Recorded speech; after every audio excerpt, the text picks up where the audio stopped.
Welcome to the Blessors of Israel Podcast. I'm Matthew Dodd, Executive Director of Blessors of Israel in Tel Aviv, Israel. You know, yesterday when I shared about my first impressions of Israel, one of the things I said was, yes, you feel the weight, the burden of this war between Israel and its neighbors, Hamas, Hezbollah within Judea and Samaria, the Houthis, Iran. You feel the weight of that, the hostages that are still in Gaza that need to be released.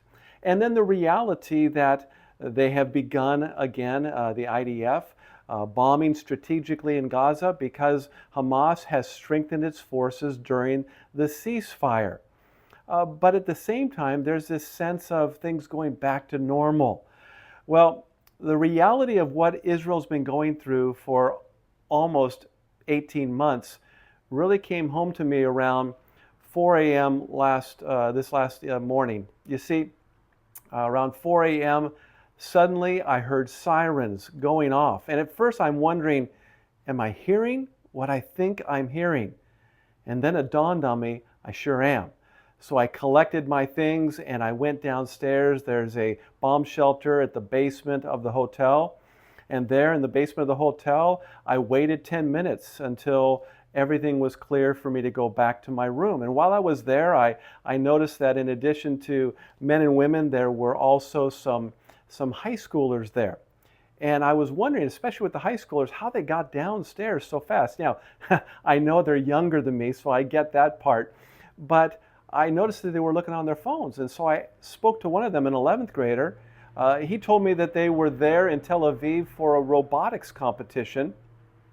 And I said, what's that app that you have on your phone? And he began to share with me and help me load up onto my phone these two apps that will give you an alert when Hamas, Hezbollah, the Houthis, anyone fires, Iran fires a rocket, a missile, it will give you an alert. It'll even tell you how long you have to get to a bomb shelter. That's how technical this is, how precise it is. And so I wanted to upload the app, and sure enough, I put my locations in and tried to go back to sleep as best I could. But just the reality, I never felt nervous or afraid, but just the reality of what that felt like and what it must have felt like for Israel for 17 plus months. You know, for the last almost 2 months, there hasn't been, during the ceasefire, any rockets going off. But it happened today, not just at 4 a.m., but also in the afternoon. I was up north in Netanya, meeting with some different hotels there in preparation for a future land tour for Blessors of Israel. And so anyway, all of a sudden the alarm goes off on my phone again. And some of the people I was with, their alarms didn't go off, but mine did, because mine was geared towards Tel Aviv. And sure enough, I found out that Hamas fired 3 rockets towards Tel Aviv and other areas as well. In fact, 2 made it through. 1 was destroyed, and the shrapnel from that did land. And so anyway, Hamas took responsibility for this. And the night before, or the morning before at 4 a.m., the Houthis took responsibility for the rocket they fired, saying that they were actually aiming at Ben Gurion Airport in Tel Aviv. And so just that reality, again, of what Israel has been going through, it really struck me. The other thing that stood out to me is during this time here in Israel, normally when I'm in Israel, I'm with groups from our church or other groups as well. And you don't get a chance to talk with the Israelis. But here I've had an opportunity to meet with several Israelis, and I've had the opportunity to hear from them their story. For some, why they came to Israel. In fact, one lady I spoke to, she moved here from Paris, France. And she left everything because being a Jew in Paris, France is dangerous. Her car was destroyed by Arabs living in Paris, France. And so now she's moved here and she's adjusting to life in Israel, but she feels safe. Even though there's a war going on, she feels safe. She feels comforted by the fact that she has a community that's embracing her as she tries to transition from being in Paris to being in Israel. Amazing. And what's also fascinating is that the United Nations just came out with a study of the 10 most happiest nations in the world. And guess what? Israel is number 8. Israel ranks number 8 in spite of all that's going on. In spite of fighting a 7-front war, they are considered one of the happiest nations on earth. And some of the reasons for that is that sense of purpose and cohesiveness and unity within the community that fosters a happiness within the heart. Amazing. Now, in 2023, they were number 4. In 2024, they're number 5. They've dropped down to number 8. But I think that in many ways is due to the fact that they're just battle weary. It's been a long 17, almost 18 months, and it doesn't look like in the near future there's any end to this in sight. Very fascinating. The other thing I've discovered is we typically forget about all the Israelis that have been displaced from the north. If you remember, the day after October 7, 2023, Hezbollah on October 8th began to attack Israel from the north. And so that displaced 60 to 80,000 Israelis, and they've been living in hotels for over 500 days. Now they're just beginning to go home, and these hotels are beginning to remodel and clean their hotels up because basically now you've had long-term tenants versus short stay renters.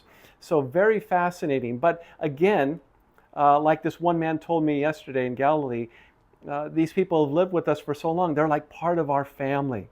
And you sense that here. And again, I think that ties in with that UN study. Why there's happiness. There's this sense of purpose, why we belong, and the reality of the existential threat.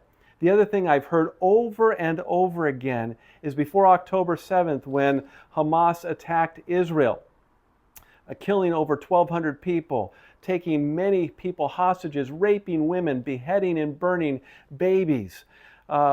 Before that, they were hoping for peace. They wanted a 2-state solution. But now they're faced with the reality that this is not going to work. They have an existential threat. And they realize they should have been listening to those threats all along. That Hamas, that Hezbollah, that the Palestinian Authority, that Iran, they all want one thing: a world without Israel, a world without the Jews. And so now with that existential threat, they realize they have to fight to survive, to do whatever it takes so that Israel will survive. And so it's very sobering. You can see the grief, the weight, the burden, and yet in spite of that joy because you have a community here as well. So it's been quite a day, and I wish I could say I feel like all the rockets are done for now, but I'm not so sure. In light of what happened with Hamas in Gaza, the Houthis in Yemen, I think there's more to come, and so I covet your prayers, not just for myself, but for Israel and her people. Pray for the peace of Israel. God's not done with Israel yet. And God is bringing Jews from across the 4 corners of the earth to Israel in fulfillment of Ezekiel 37, where he's raising up this nation and he's strengthening her people, and I believe also preparing her people for the return of Jesus Christ. So pray for Israel. Pray for also Israel's enemies. Everyone needs Jesus Christ. And so we're praying that the gospel will go out, that the church will be a bright light, and that many will come to saving faith in Jesus Christ. Again, I want to thank you for joining me today. And I want to encourage you, especially if you're watching this podcast for the very first time, to visit our website. I want you to learn about our vision and mission, and you can do so by going to www.blessors.org. That's Blessors with an ORS.org. There you'll learn about our vision and mission. And by the way, check out our newsroom. There you will see curated news concerning Israel and the Middle East, along with original articles with the biblical perspective. Would you do me a favor? Make sure you like this podcast, subscribe to this channel, whatever channel you're watching right now. Share this channel with your friends, with your neighbors, with your family members, with your church members, so that they can understand the importance of supporting Israel, standing with Israel, and also the importance of this new ministry, Blessors of Israel, as well. Make sure you follow us on Facebook, Getter, and X. And we also covet your prayers and your financial support as we build this new ministry. As I close out every podcast, I want to do so again here from Tel Aviv. Remember, those who bless Israel will be blessed. Shalom, shalom. God bless.